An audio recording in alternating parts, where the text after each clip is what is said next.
Welcome to The Jeweler's View. I'm Courtney Gray. I've spent nearly 30 years in this industry, running schools, doing custom work, coaching, consulting, and working with makers at all stages.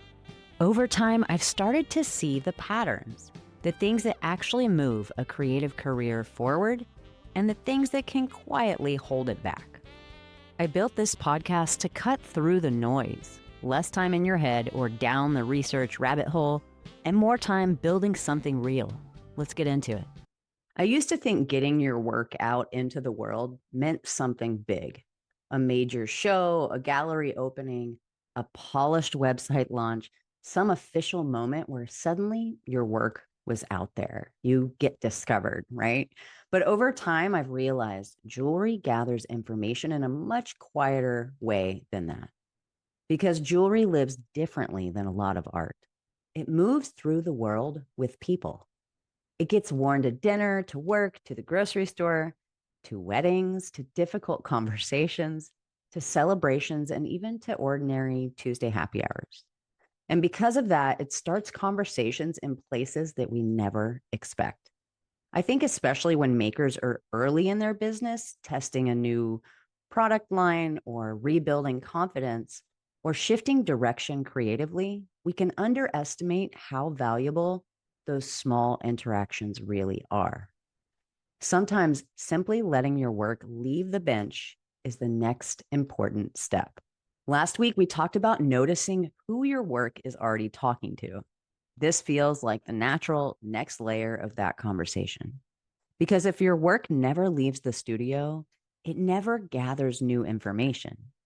And I think this is where many makers get kind of stuck, not because the work isn't good, not because they aren't talented, but because visibility can feel really vulnerable. People tell me this in different ways all the time.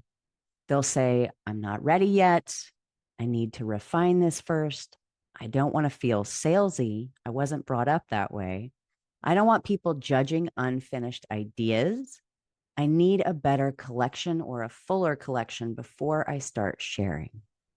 And I understand that feeling very deeply, but I think sometimes we accidentally wait for confidence before movement, when movement is actually the thing that builds confidence.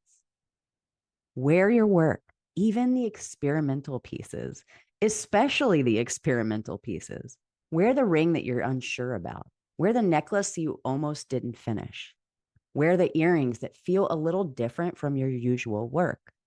And if you don't wear jewelry often yourself, let trusted people wear it for you. Let it travel a little, because the second jewelry leaves the bench, interesting things happen. You start hearing reactions that you never would have predicted. People notice details that you overlooked. Someone asks if a piece is comfortable. Someone says, I've never seen anything like that. Someone tells you a story you didn't expect. Someone keeps touching the same piece while they talk. Look for this one. And these moments matter, not because every interaction becomes a sale, but because every interaction teaches you something. This is important too. Jewelry changes once it's worn. A piece sitting on your bench is one thing. A piece moving through the world on a human being is another. You suddenly notice scale differently, movement differently, comfort differently, visibility differently. And emotionally, people experience it differently too.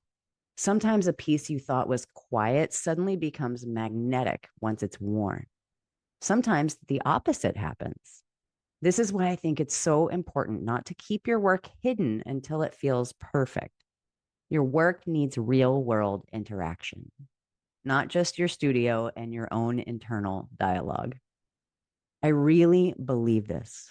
Confidence is usually not one giant breakthrough moment. It's evidence, tiny pieces of evidence stacked on top of each other. Someone notices a ring. Someone asks where they could buy your work. Someone shares your post. Someone remembers your name. Someone comes back 6 months or 6 years, I've seen it happen, later. Tiny reps, tiny roots. Your confidence is a little campfire right now. We're adding kindling, not gasoline, not leaf blowers. And honestly, I think one of the biggest differences between makers who grow visibility over time and makers who stay frozen, it's not talent. It's willingness to let the work be seen before that confidence and certainty arrives. This conversation isn't only about physically wearing your work. This applies online too. Share, process, share experiments, share pieces before you know if they're good enough. Let people watch the evolution because visibility is not usually one big moment. Like we said, it's consistent small moments of presence. And those moments give you information. They give you data. What resonates, what falls flat, what creates curiosity, what creates connection. This is actually something we spend time exploring inside Transform too, because visibility isn't only how do I get more people to see my work, it's also how do I become more comfortable allowing my work to be seen. And those are very different conversations. We spend a lot of time building that support beneath visibility, so it doesn't feel performative or forced, because sustainable visibility usually grows from clarity and repetition, tiny reps, not pressure, not pushing too hard. And I want to say this too, because sometimes conversations about visibility immediately become overwhelming. Not everybody wants to do large shows. Not everybody can. Not everybody wants to become an influencer. Not everybody wants constant online presence or people seeing their personal lives. That's okay. Visibility can be small and intentional. It can be wearing your own work consistently, sharing one post a week, attending a small market, sending one email, having better conversations about the work, and letting your work exist outside your studio more often. Tiny visibility still counts. It adds up. So here's my bench note for the week. Wear something you've made out this week or let someone else wear it. Then pay attention. What gets noticed? What questions come up? What stories happen around the work? And what surprises you? No pressure to sell, no pressure to perform. Just notice what happens when the work leaves the bench. Your work learns things when it enters the world. Sometimes it teaches you about your customer. Sometimes it teaches you about your business. And sometimes it teaches you something about yourself. Thanks for being here. I'll see you next week on The Jeweler's View. I'm glad you're here. This path takes a lot, especially when you're building something of your own. If you want to go deeper, I share key takeaways and additional teaching through my email list at CourtneyGrayArts.com. Keep going. This part matters. I'll see you next week.